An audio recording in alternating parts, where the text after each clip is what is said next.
Welcome to our series, How Elvis May Have Faked His Death.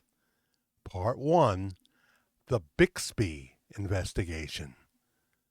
My name is Jack Willard. To begin what will be a multi-part series for us, the plan is to take it up a notch. We will present some careful documentation just for you, often from the people who did the investigating or the people directly involved, like Elvis Presley. In this, the beginning of our exploration, we turn to one of the most beloved actors from the 1960s into the early 1990s. Wilford Everett Bixby III, known to us as Bill Bixby. Many of us of a certain age first saw Bill Bixby as reporter Tim O'Hara on My Favorite Martian from 1963 into 1966. Ray Walston played the Martian, a.k.a. Uncle Martin. Then on to The Courtship of Eddie's Father from 1969 into 1972.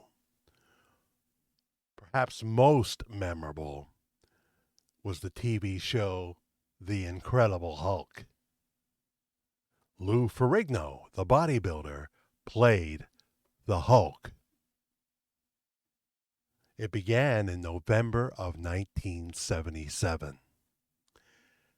Bill Bixby played Dr. David Banner, a widowed scientist caught up in an experiment gone bad. The words we remember were Bill Bixby as David Banner saying, "Don't get me angry. You won't like me when I'm angry."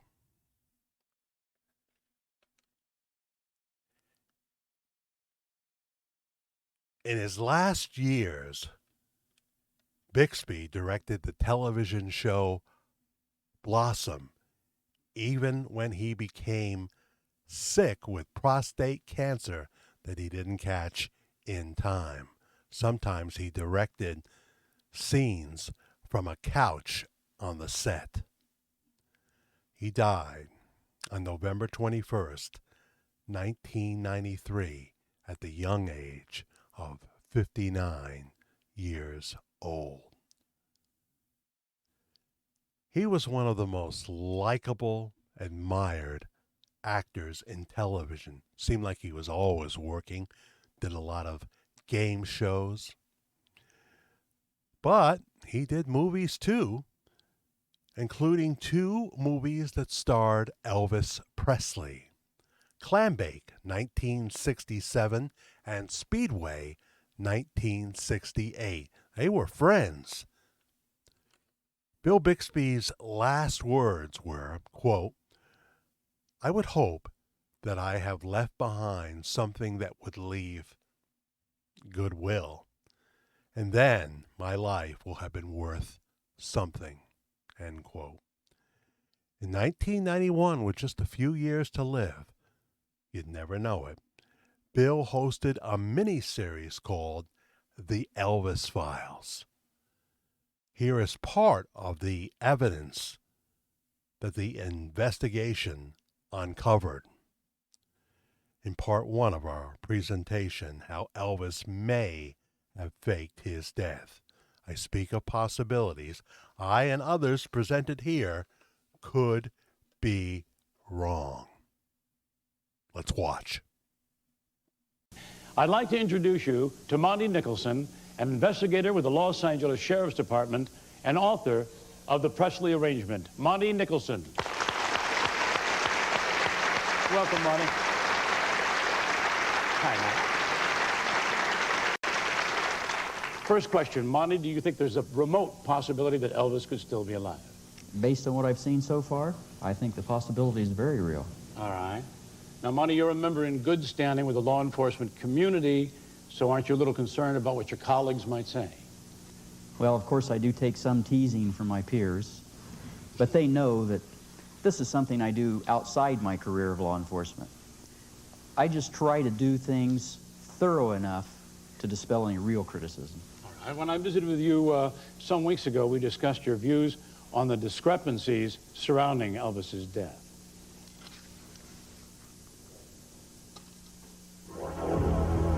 The story released to the public said Elvis died in his bathroom and was discovered by his girlfriend, Ginger Alden. Supposedly, the authorities were notified and resuscitation attempts were continued until Elvis's body was removed. Contrary to what one would expect, a house in disarray and emotional upheaval, speculation has it that not only were the bedroom and bathroom cleaned up, but Ginger Alden, prior to the arrival of the authorities, took the time to get dressed and gain her composure. If Elvis died in the morning, how is it possible that he could be getting on a helicopter later that day without being observed? Well, Bill, I'm not sure that he wasn't observed. Why are you not sure of that? In 1977, Monty was contacted by a man who claimed he worked for Elvis. He also claimed to have taken 2 photos of Elvis boarding a helicopter with government agents after the time of his alleged death. Upon seeing the photos, Monty became intrigued by the possibility that Elvis may have faked his death. He contacted the man with the photos. At first, he denied having them. Then he changed his mind, adding, "It will cost you to see them again." Monty arranged a meeting with him and went to the address he gave, only to find a vacant house. That man has since disappeared. Inspired by this incident, Monty decided to write the Presley arrangement, which tells the story of how Elvis may have faked his own death. The Presley arrangement was published and placed in a major bookstore chain. Strangely enough, soon after the book started to sell, it also started to disappear. Monty continued to research and write about the mystery concerning the death of Elvis. He was contacted by Gail Brewer-Giorgio. During his first conversation, he learned that Gail's book, Orion, had also disappeared from the bookstore shelves. Gail and Monty exchanged information for several months. They concluded that their books may have been suppressed by the same people.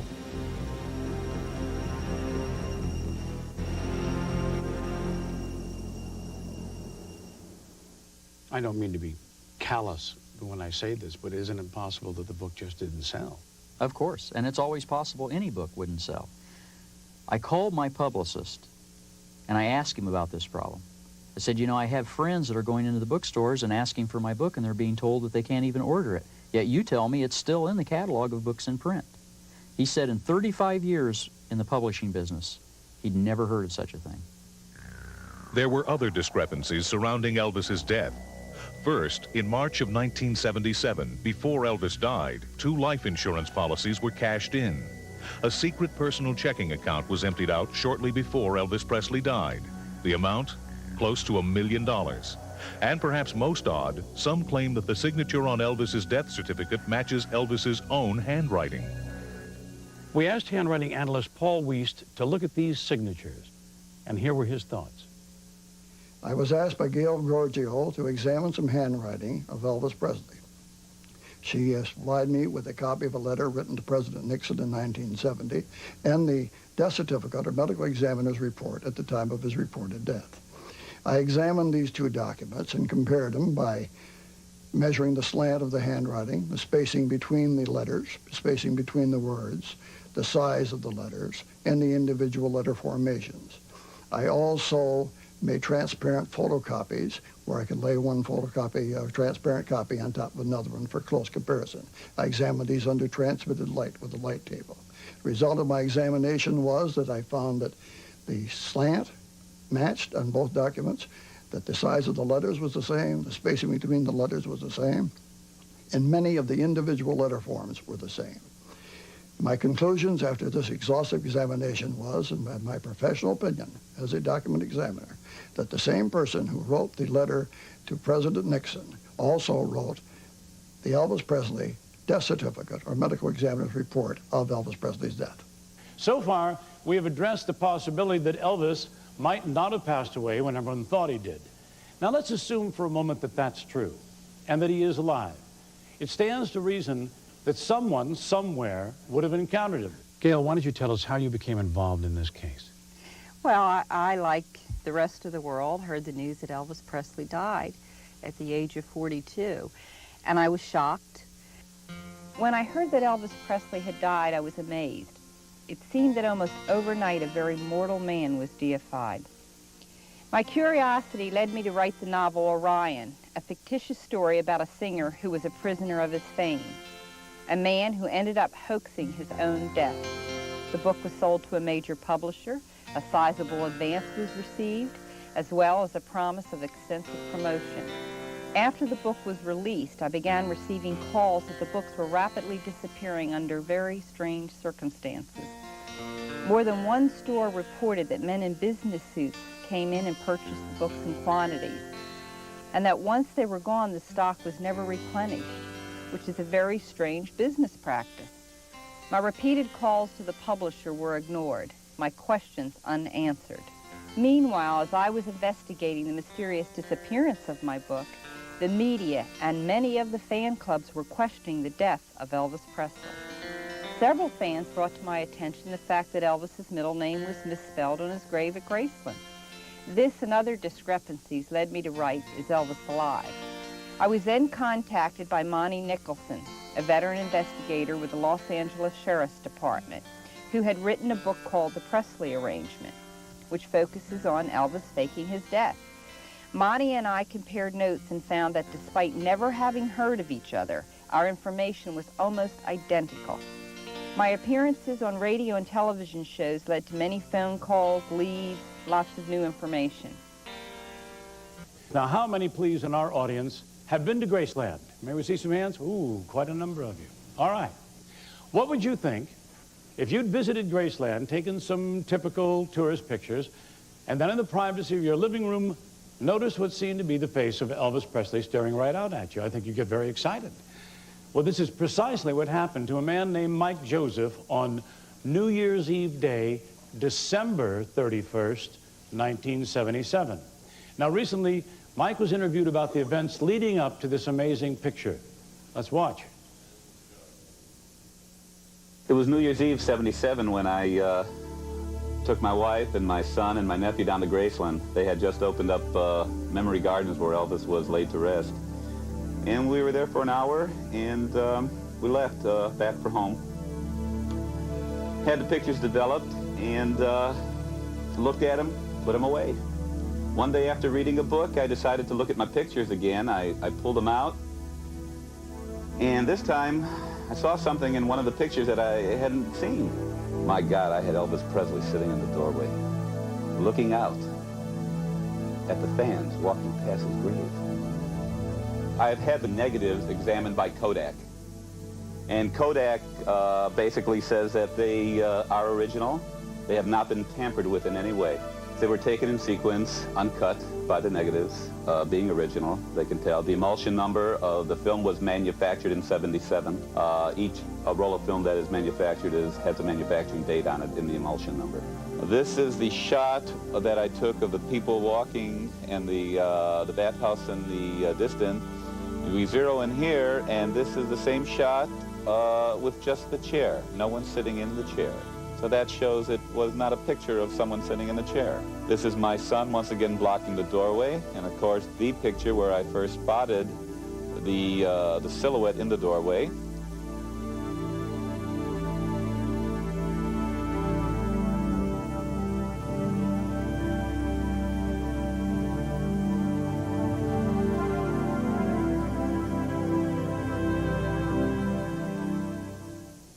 All right. How many of you think that Mike Joseph photographed Elvis Presley? May we see some hands? Well, perhaps the most convincing piece of evidence that suggests that Elvis may still be alive is the mystery audio tape. Now, let's take a brief listen before we continue. Well, at the time, I had a beard and I lost a few pounds. And I thought it would be very, very hard for anyone to recognize me. All right, this tape was released to the general public in Gail Giorgio's book, Is Elvis Alive? Now, at the time, the origin of the tape was unknown. But since the publication of that book, new information has been uncovered. Ladies and gentlemen, I'm pleased to introduce Maria Columbus, the president of the oldest Elvis Presley fan club. Hi,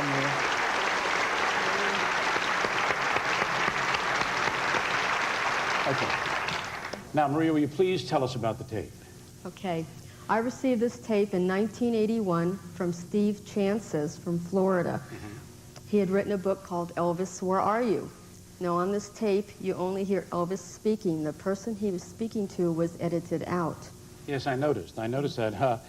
Well, part of it was edited out. Why would anyone edit out one of the parts of the conversation? That sounds sort of suspicious to me. Yes, it's suspicious to me, too. The only thing I could think of is that the person did not want to be recognized. But I believe it is Elvis speaking. Curiouser and curiouser. All right, we brought in an audio analyst to find out if the voice on the tape is, in fact, that of Elvis Presley. Have 2 years of sobering Army life changed your mind about rock and roll? Sobering Army life? No, it hasn't. It hasn't changed my mind because I was in tanks for a long time, you see. And they rock and roll quite a bit. I started traveling all over the world,